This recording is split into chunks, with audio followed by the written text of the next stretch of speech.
Welcome back to Brett and Tony Travels, a 900-kilometre part 3 of our unknown outback adventure, seeing us leaving Ashford, finding some great artesian boars and ending up just outside of Louth at Dunlop Station on the Darling River. Good morning, day 3, and we woke up to a bit of rain. Unfortunately, we should have put the swag under cover. But the good thing is we packed everything else up before we went to bed. And Mr. Brett is, making me a cuppa. Gotta love that. Morning, babe. Morning. So we just got the swag drying out a bit. There's a bit of condensation inside the swag. But I think once the rain goes away, it's not spitting at the moment. It was just very light showers. But it was dewy, so it was quite cold last night.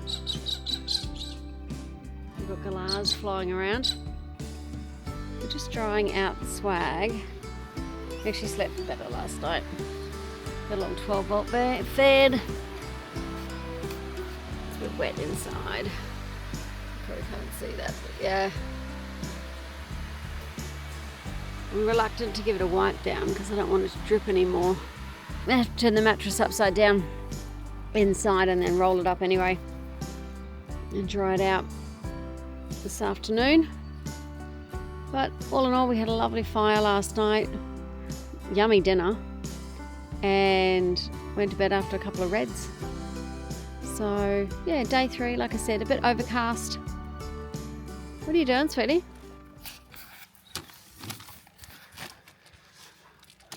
Why are we doing this? Because I packed the wrong milk.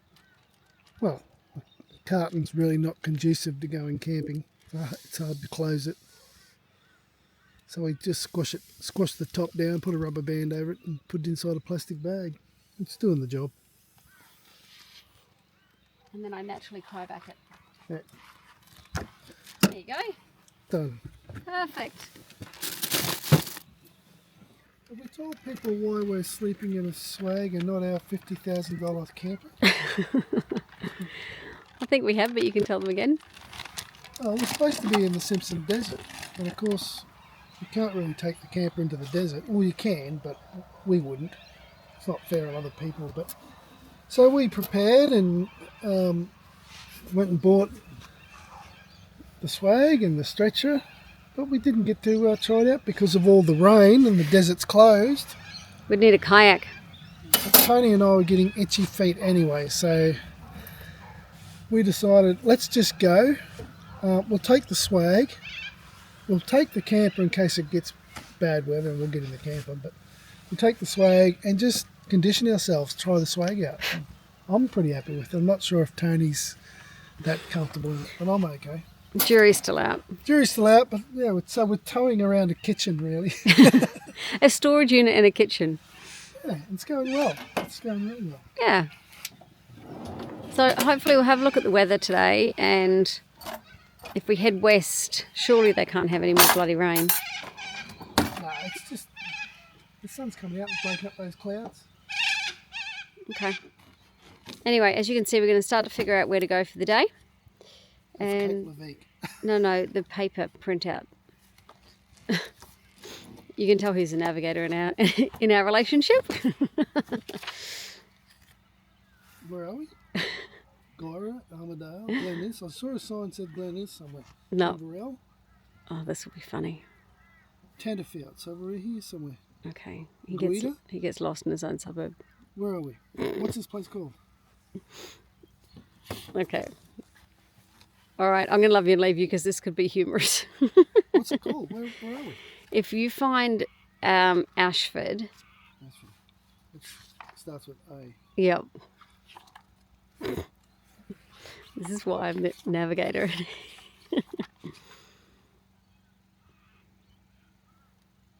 Ashwood. Yep, we'll go with that one. Is it New South Wales? No, it's Victoria. No. Ashmore is in Queensland. Ashford, page 39D8. 39D8. I was right on the money. Look at this. Oh, just a little bit further inland. Ashford, there it is there. Right. Oh, we just thought, you thought that it had sunshine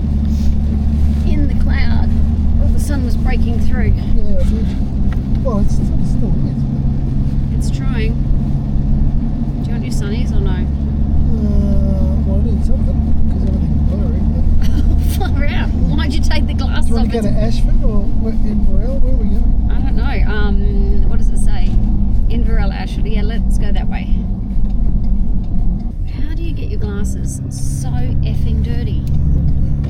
It's a gift, I swear. I'll work at it. You know what? Stuff it. You're just going to have to see through that. Well, that's blurry, but not as blurry. Oh, fuck. Oh, my God. Come here. You just... What? Did you? I didn't mean to. I'll have to beep that out. Well, this rain was not forecast. Bugger off, rain. I tell you, those seat warmers are nice. Oh, yeah, I just had the seat warmers on. When was the last time we used those? I don't know. I think we forget we own them. Or that they've owned them. Part of the vehicle. Oh. It's just because my bum was a bit wet after the rain. It's very nice. Now, being Easter Monday, do you reckon like a bakery will be open? Because I'll tell you what, I could smash a pie. At 8 o'clock in the morning. Yeah, well, we're camping, right? Can you smell that? No. Or did you just fart? No. It does smell like heated seats. So we decided to hang a left, and we've just discovered, what is it, Copeton Dam? Copeton Dam. We think it's hydro, but there has been hundreds of vehicles with boats and caravans coming at us. So they're obviously leaving because we've got to go back to work tomorrow. Oh, wow. Arriving at one of the dam's information boards, we soon found out it was not hydro. But amazing storage capacity, 1.364 million megalitres of water. You know, that's 2.7 times bigger than the Sydney Harbour. That's crazy. The maximum water depth's 104 metres. Wow. And that main wall height is 113 metres high. This is a whopper of a dam. And what an amazing piece of human engineering.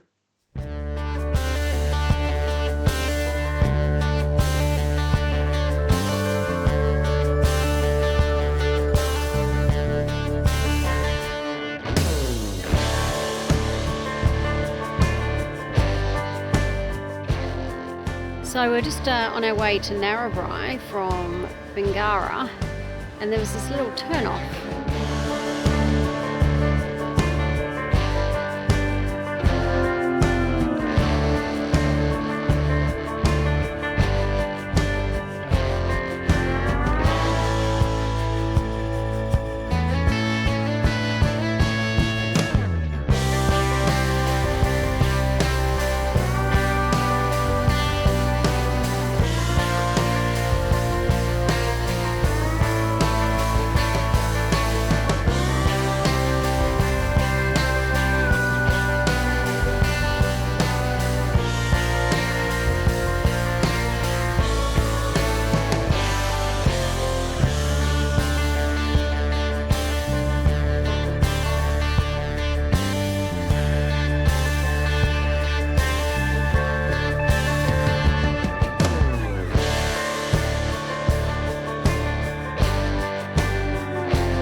With only 74 kilometres to go till our camp tonight, we head to Burren Junction.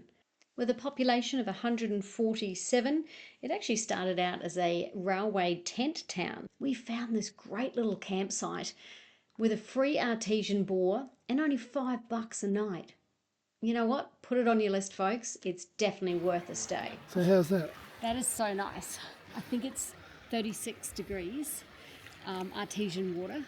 So, but I can't touch the ground. I don't want to put my face under. It looks very deep. Yes, it's very deep. Okay. Alrighty, come on in. after a couple of circular laps and just soaking in the water, we got out, set up camp, and enjoyed what was a spectacular sunset.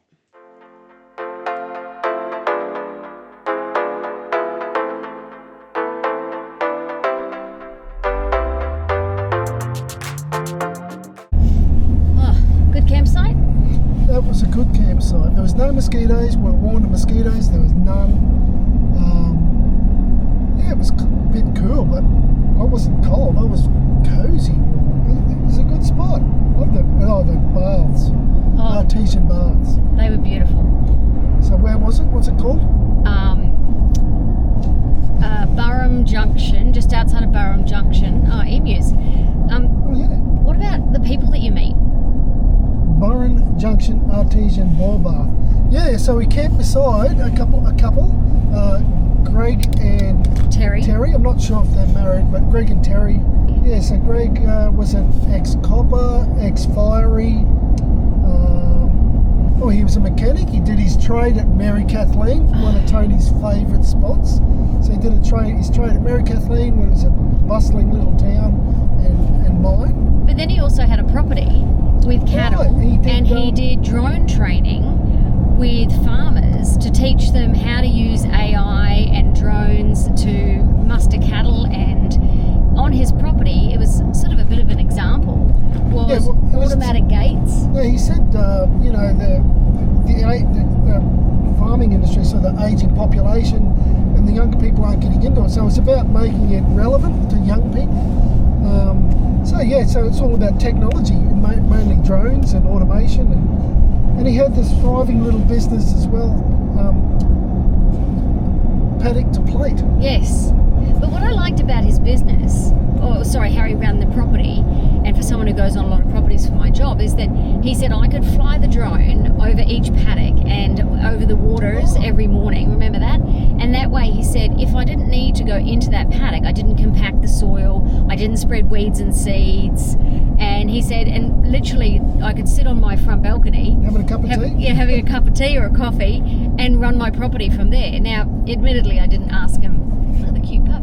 Yeah. I didn't ask him how big the property was, but he said the drone was a fair size, and he could push then the cattle down the laneways, and they had automatic gates, and he didn't really even have to go out at all. So just anyway, he was a very interesting guy. Him and Terry actually went to preschool together or something, and then parted ways for 40 years, and then through circumstances met up again. Just really nice people. Yeah. We love that. Yep. Day 4, I think. Anyway, so we're cruising to Pilliga, and we were just taking a back road and came across a cute little bridge. So we thought we'd just stop and have a bit of a sticky beak. Very cool. Love finding stuff like this. Most people just fly past it. Wow.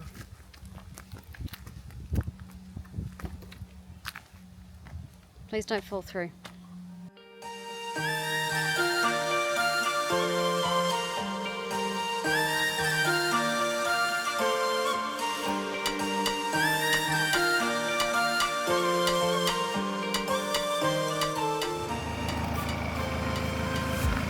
Hey, what are you doing? Violating. Others have done it. Yeah, that's true. Others have done it.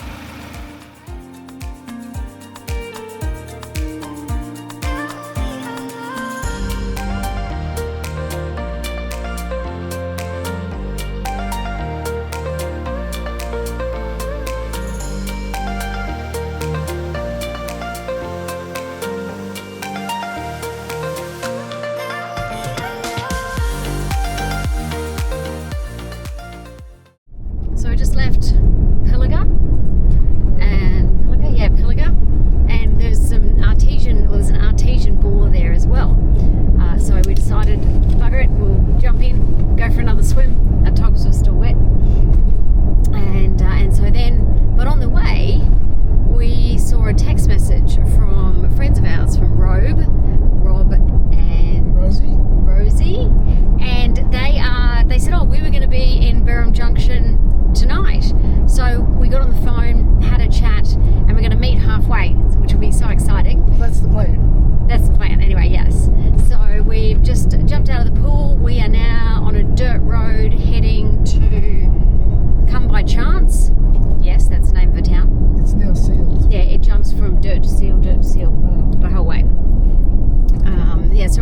by chance road. I just like the name of the road, so I figured why not, we'll just take it. And we're doing a bit of a loop. We could go straight to Condobolin and then down to Walgett, but it's just past 12 o'clock and we've got the whole day ahead of us. So we're going a bit of an adventure. We'll restock at Walgett. I don't know what's in Walgett, but we need a couple of things. Kingswood Country. Ah, that's why we're going there. It's still very wet out here. So 2 weeks ago, this was all underwater. We can see why.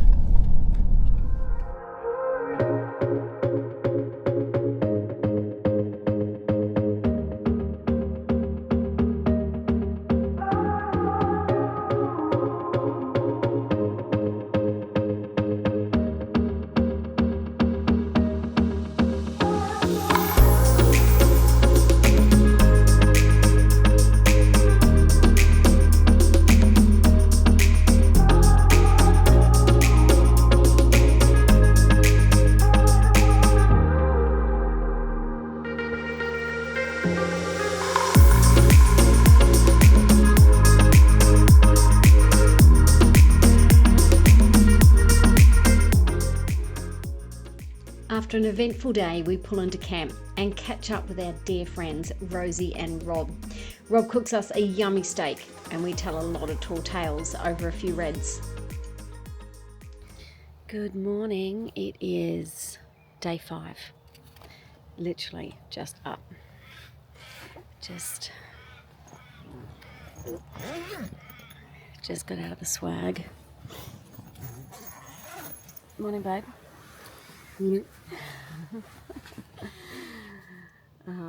So just getting out of the swag, and thought we would explain where we are and what we're up to. So last night we ended up catching up with some good friends of ours that are from Robe. That's their ram and their massive caravan. So we had dinner together and a couple of reds. Oh, anyway, and this is our little shanty town compared to their Taj Mahal. Quite funny. Anyway, so this is our setup last night compared to theirs. But it was a lovely night just to catch up, and it's a great little free camp again.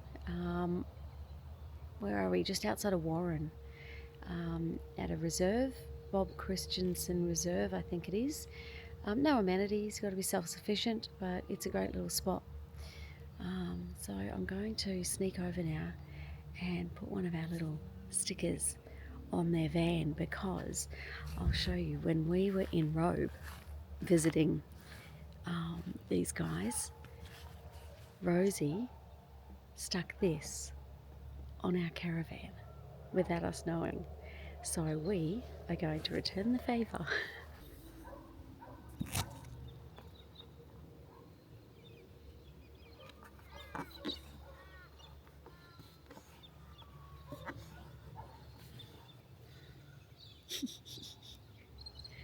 There you go, Rob and Rosie. Payback. Babe? Mm. Mission accomplished. Mission accomplished. Good. The sticker is on the van. That's funny.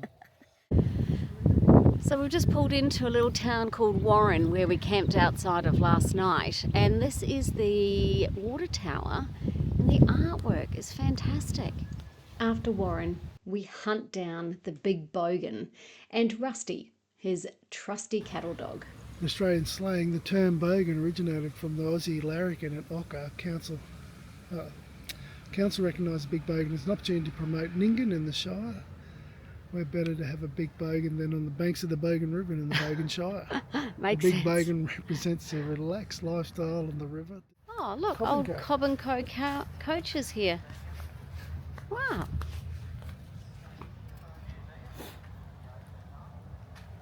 It's an exact replica. It's an exact replica? Yeah, see the suspension is all leather straps wrapped around. So that's the suspension. Oh, wow. Wow. Oh, look at the upholstery inside. Yeah, what a great job. What a fantastic job. Well, that's the frame. Wooden frame. It's a wool wagon. Ah. Don Burns, 2015. Good on you, Don. So we're about 10k out of Cobar and we're just cruising along at, I don't know, 100, 110. And we came across this side of the road where all the trees have got teddy bears in them. So of course we had to stop and have a bit of a sticky beak at all of these teddy bears. Oh, that one's got a little suit on. That's so cool. Oh, look at this.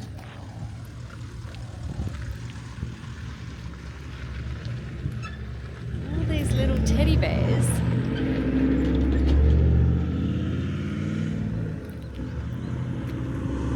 Hanging in the tree.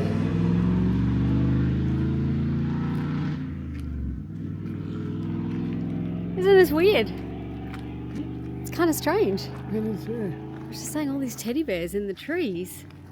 So I'm assuming that maybe someone may have passed away here and someone's put a teddy bear in the tree. I don't know, but people have then just continued to add to them.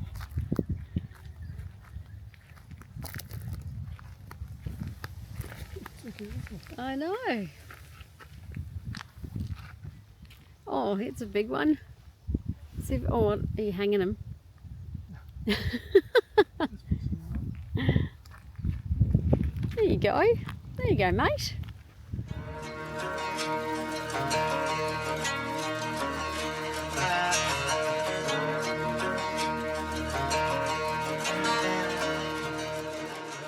Yeah, well, they're access tunnels created by miners in the late 1800s, early 1900s to access the gold.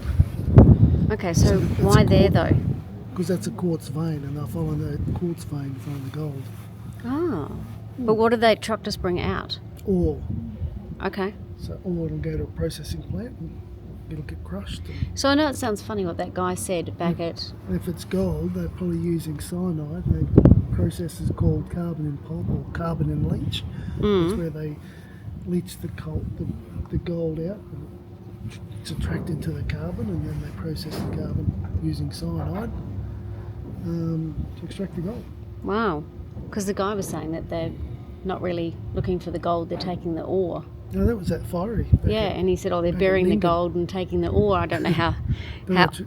I don't know if that's true, and they're getting $5,000 an ounce at the moment. Yeah, so. Exactly.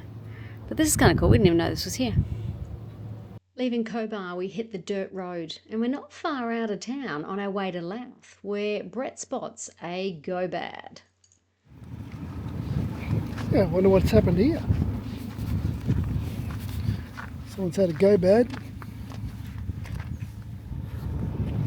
So they must have been doing a job. I had the outriggers out. They caught fire. Yeah.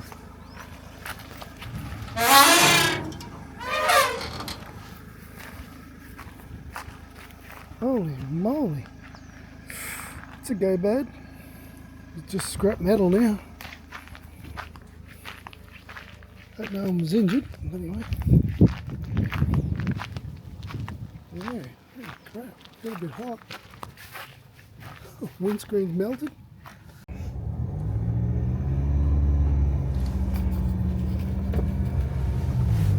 What does this say? Oh, radio, turn off. Shindy's in Louth. History is a moment in time. Memorabilia, tap beer, a glass of wine. It's not that far to hike. Come and see a sharer's bike. Okay. Radio. What do we got here? Louth, 3 kilometres, left Tilpa 90. 235 to Wilcannia and 103 to Burke. Radio. Let's check out Louth. Oh look, we've got some sheepies. Are they on the road? Oh no. They're mustering, mate. Right. Darling River Run. The system covers over 1 million square kilometres, 14% of Australia. Holy moly. Right, so Louth was established in 1859. Yep. In its heyday, approximately 400,000 sheep a year were shorn on Dunlop Station, which had to own a paddle steamer wharf for shipping wool bales. In 1890s, about 40,000 bales of wool was shipped down the Darling River each year, and approximately 100 paddle steamers and barges worked the river. Wow, that's cool. Oh. They're saying that the water actually hasn't come down here yet, but I don't know how accurate that is. It hasn't hit Burke yet, apparently. Well, it's hitting there now. That's what that fiery was saying this morning. So these guys are probably expecting a lot more water.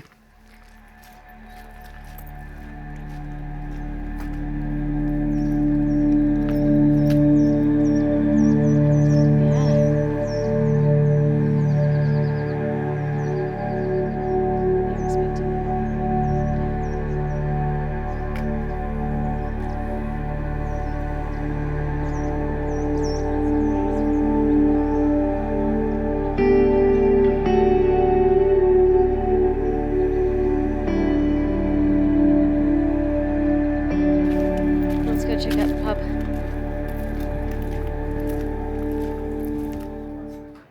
Love this doorbell. Push the knob. We'll hear you.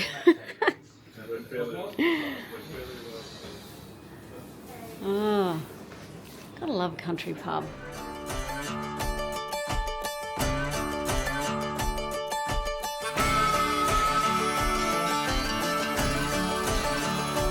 Let me know.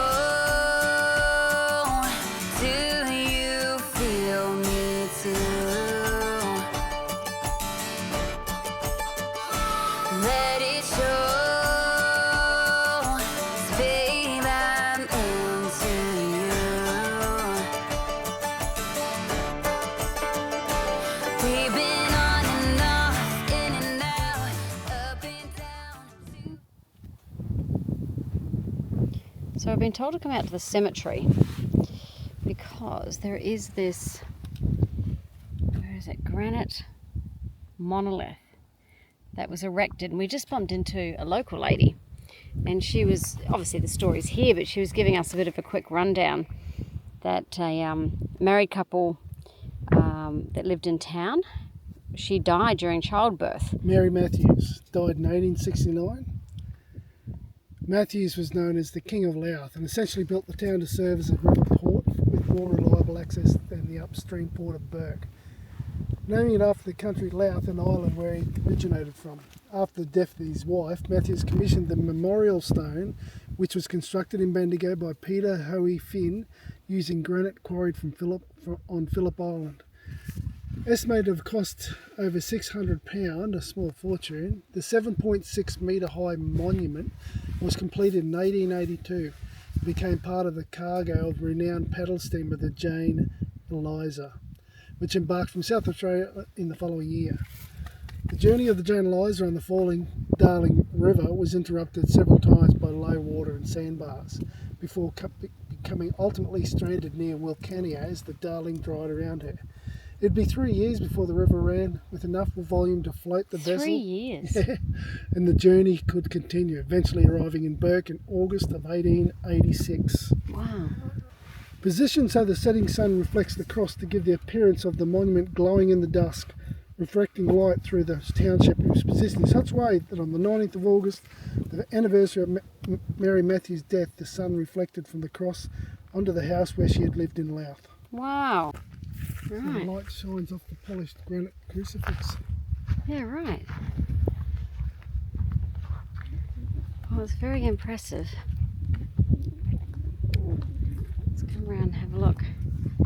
Oh, don't want to walk there, that's a grave. Emily Louise Pearson. Sorry, Emily.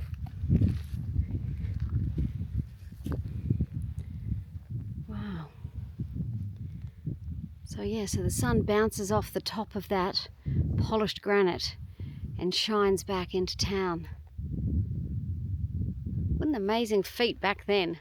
Leaving Louth, refreshed and educated, we crossed the Darling River and found Just an amazing location.